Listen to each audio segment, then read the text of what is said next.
twagarutse ngo tubagezeho ino nkuru bigaragara ko ni inkuru yihutirwa. Mu by'ukuri iranababaje ku ruhande rumwe, kuko kubabaza nuko bigaragara ko nk'uko tubimenyereye cyangwa tubizi, u Rwanda rwahuye n'ishyano aho abanyarwanda b'ingeri zose bahitanwe n'ubwicanyi, ariko ababigizemo uruhare hakaba haburanishwa bo ku ruhande rumwe gusa, turavuga bo ku bwoko bw'abahutu. Abatutsi bayobowe na Kinywamaraso Kagame Paul bakaba batarashyitswa imbere y'ubutabera. Inkuru ituzanye rero ni yuko uwo bita Colonel Aloys Ntiwiragabo wabaga mu Bufaransa muri Orleans, ubu ngubu yamaze kumenyekana ahantu atuye, nawe akaba yatangiweho iperereza nyuma yo kuba yari ari ku rutonde rw'abantu bakurikirwaga n'urukiko mpuzamahanga rwashyiriweho u Rwanda Arusha, ariko rukaba rwari rwaretse icyo kirego kubera yuko yari yaraburiwe irengero. Ni kuri uyu wa gatanu tariki ya 24 Nyakanga 2020 nibwo ikinyamakuru Mediapart cyo mu Bufaransa cyemeje ko cyabashije kugera kuri Colonel Aloys Ntiwiragabo.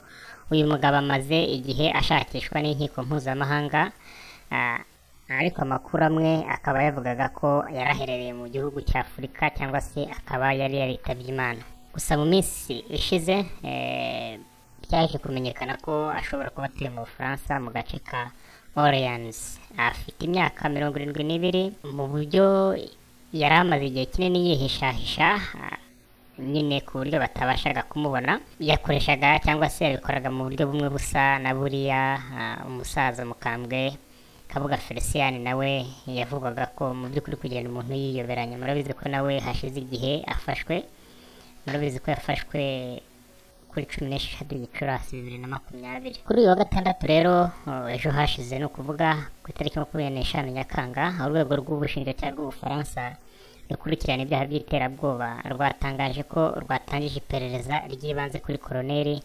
Ntiwiragabo wahoze akuriye iperereza rya gisirikare mu 1994. Ikinyamakuru Mediapart cyageze aho aherereye nyuma y'icukumbura ryari rimaze amezi 7 gikusanya amakuru kugira ngo cyemeze ko ari we nta gushidikanya.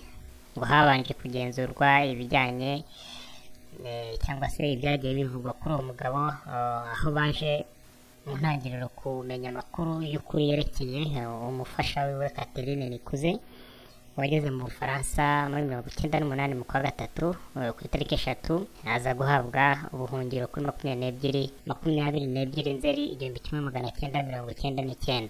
Uyu Colonel Aloys mu by'ukuri kuba yarabaye mu iperereza rya gisirikare byatumye atari kubura ku rutonde inkotanyi zakoze zihimbahimba baba barakoze cyangwa se ngo baba baragize uruhare mu gutegura jenoside. Twibutse neza ko mu by'ukuri kugeza amagingo ya ngaya nta muntu n'umwe gutegura jenoside birahama ari byo bavuga, ariko ukabona nyine nta sanse bifite. Ikiri ukuri abantu barishwe, ariko umugambi wo gutegura jenoside wabuze umuntu n'umwe wahama. Uno mugabo rero kuba yarabaye umuntu ukomeye mu butasi byatumye ahantu aba yitwararika cyane ku buryo nta muntu ushobora gupfa kumutahura.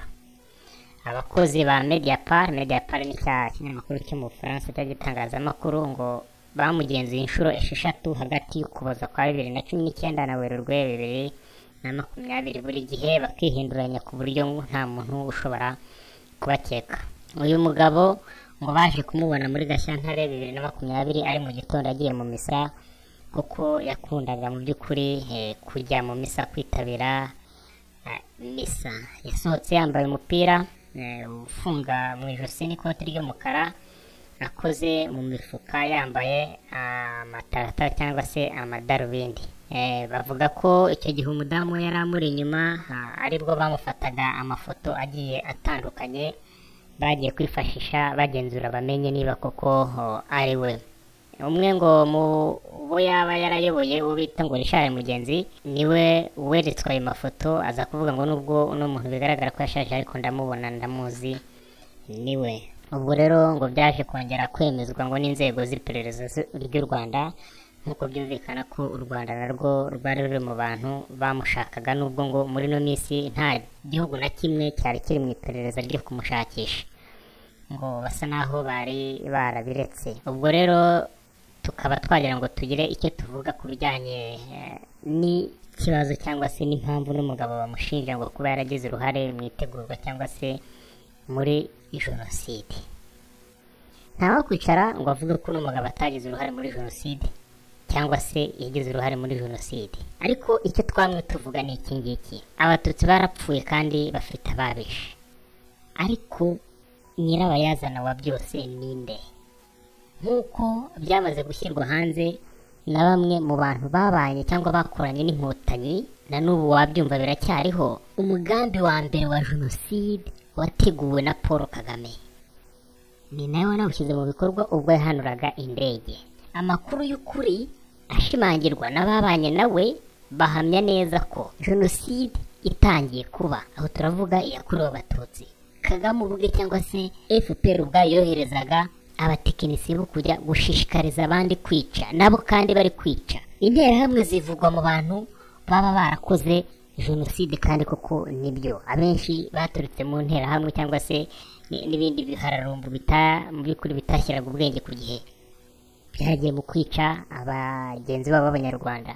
Ariko ntimwibagize ko izo nterahamwe zari zikora n'umututsi Kajoga Robert, uvuga ko bashobora kuba yewe ngo hari ukuntu yari afitanye cyangwa se ubushuti cy'amasano n'uriya madamu Jeannette Kagame Nyiramongi. Kuki bari kwirukanka ku bantu basize architecte w'ukuri? Uno arashinjwa kuba yaragize cyangwa se ngo arakekwaho kuba yaragize uruhare mu itegurwa rya jenoside.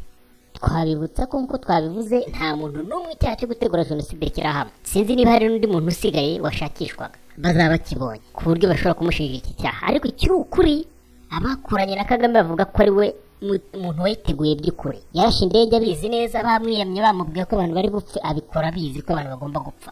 Nyuma y'uko bamaze kuyihanura yohereza abantu bo gushishikariza abandi kwica abatutsi. Ni ukuvuga abo bantu yarabohereje gushishikariza abandi, ariko nabo bakoraga ubwo bwicanyi, baricaga. Ni ukuvuga jenoside n'ubundi nabo bayigezemo uruhare. Ariyo mpamvu tubona ko gufata uyu basize igifi kinini aricyo Kagame ntacyo baba barimo bakora. Mu gihe cyose ubutabera butarakora ku ruhande rw'abatutsi bagize uruhare mu bwicanyi bwakorewe abanyarwanda, twebwe tuzama tuvuga ko igikorwa atari ubutabera ahubwo ni injustice. Twumvishije neza uburyo i Kigali bari kubivuga, ngo nk'uno Richard Mugenzi, uyu nawe nyine n'uwo batoraguye ngo ugiye kumushinja, wabaga muri jitu, ari rwo rwego n'umugabo Aloyizi yari ayoboye, avuga ko ngo urwo rwego rwagize uruhare mu gukora intonde z'abantu bafatwaga nk'abanzi b'igihugu, ngo barimo abatutsi babaga mu gihugu no hanze, kimwe n'abandi batari bashyigikiye ibitekerezo by'ubutegetsi bwariho muri jenoside. Kandi ngo iyo jitu yagiraga uruhare mu guhimba no gukwirakwiza amakuru atariyo, yashinjaga ibyaha uwo bari bahanganye, bagakangurira abantu kwica abo bitaga ibyitso bya FPR. Mu bagize uruhare mu gusakaza ayo makuru harimo radiyo RTRM yari ikuriwe na Kabuga nka perezida wayo.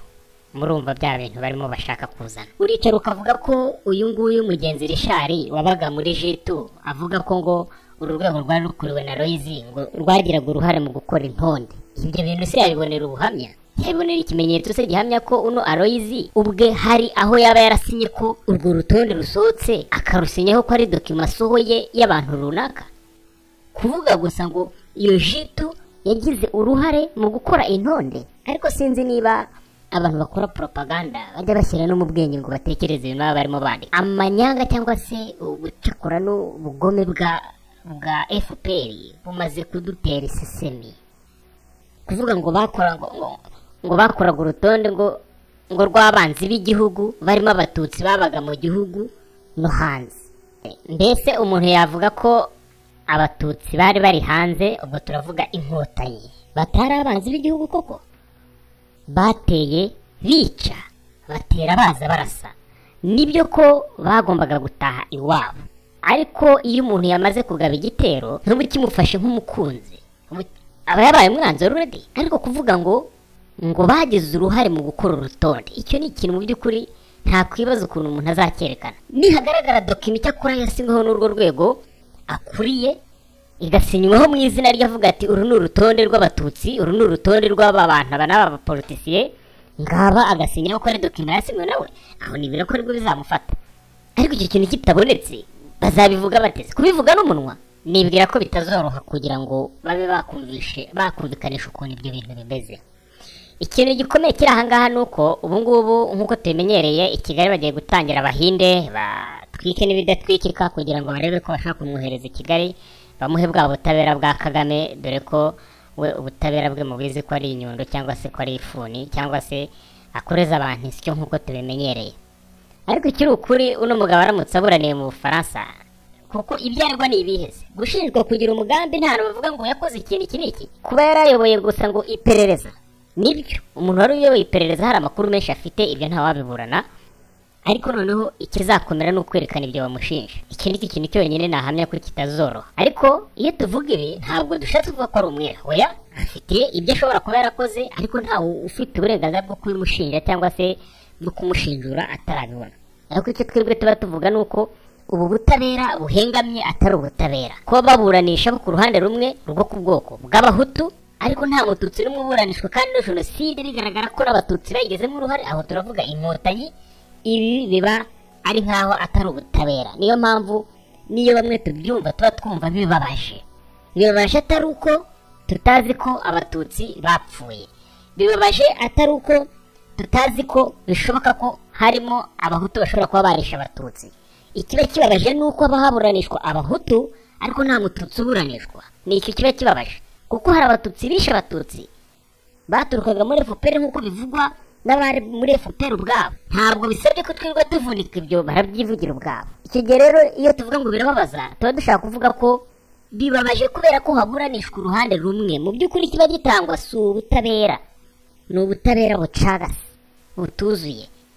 Icyo baba bakora huko ni ugutera ikibazo muri sosiyete nyarwanda, kuko biba byumvikana ko hahengamiwe ubwoko bumwe mu gihe ubundi abandi bakidegembya. Nibyo ko inzirakarengane zigomba guhabwa ubutabera, ariko niba ubutabera butangiye guhabwa ubwoko bumwe, ubwo si bukiri ubutabera, ahubwo bwabaye injustice. Reka turindire icyo abafaransa bazanzura cyangwa se bazavuga kuri umugabo ubwo batangiye iperereza ry'ibanze, bazabageraho bamuburanishe, cyangwa se bazanavuga ngo reka tukohereze mu Rwanda cyangwa se tukohereze Irahe mu Buholande, ubwo tuzumva uko bizagenda. Ariko ikiri ukuri ni uko biba bibabaje iyo bari kuburanisha abantu bamwe basize urundi ruhande. Mutwumve neza, ntabwo tuvuze ko kuba bamukekaho kugira uruhare muri jenoside yakorewe abatutsi akaba agiye kuburanishwa ari ikibazo, oya. Ikibazo ni ukuba hari kuburanishwa abo ku bwoko bumwe gusa, abahutu, ari nacyo kitubabaza, kigahita gituma twumva ko ibiri gutangwa atari ubutabera ahubwo ari injustice. Tugarutse ku byo bamurega mu nyandiko itanga ikirego mu rubanza rwafashwe nk'urwa gisirikare mu rukiko mpuzamahanga rwashyiriweho u Rwanda, ruriya nyine rwa Arusha, umushinjacyaha yavuze ko Ntiwiragabo uyu Aloyizi, nyine Colonel Aloyizi, iri zina rye riri kungora kurisoma, yari muri ba bantu 11 bavugwa ko guhera muri 19 kugeza muri 1994, no kuvuga guhera muri 19 kugeza muri Nyakanga 1994 bafatanyaga mu mugambi wo gutsemba abatutsi no gukuraho abanyapolitiki batari babashyigikiye kugumana ubutegetsi. Bateguye, bategeka gukora ndetse bagira uruhare mu bwicanyi. Muri abo murabizi neza ko 5 nibo bahamwe n'ibyaha, harimo 3 bageze kabere, abandi bari bataraburanishwa, nyine barimo n'uyu nguyu Ntiwiragabo. Ubwo rero reka turindire icyo ubutabera bw'Ubufaransa buzanzura, ariko ibi biba bigomba kubera isomo abandi bantu bose. Igihe kirageze ko tugomba gushyira hamwe tugakuraho kariya gatsiko k'abatutsi gakomeje gutsikamira ubwoko bw'abahutu, kirukanka ku butabera gusa bwo ku bwoko bw'abatutsi, ariko kadashobora kureba ubutabera bwo ku bwoko bw'abahutu. Niyo mpamvu rero abantu bakwiriye guhaguruka tugashaka ko haboneka ubutabera ku bwoko bw'abahutu, n'iriya jenoside yakorewe abahutu nayo ikabona ikavugwa, cyangwa se abayikoze bakaburanishwa. Reka turindire rero ibizava muri no process itangiye. Ubu biratangiye, ntawe uzi uko izarangira, bishobora no kurangiza atsinze cyangwa atsinzwe, akatiwe burundu, akatiwe, ntawe uzi ikizavamo. Ubwo reka turindire ibyacu biracyaza.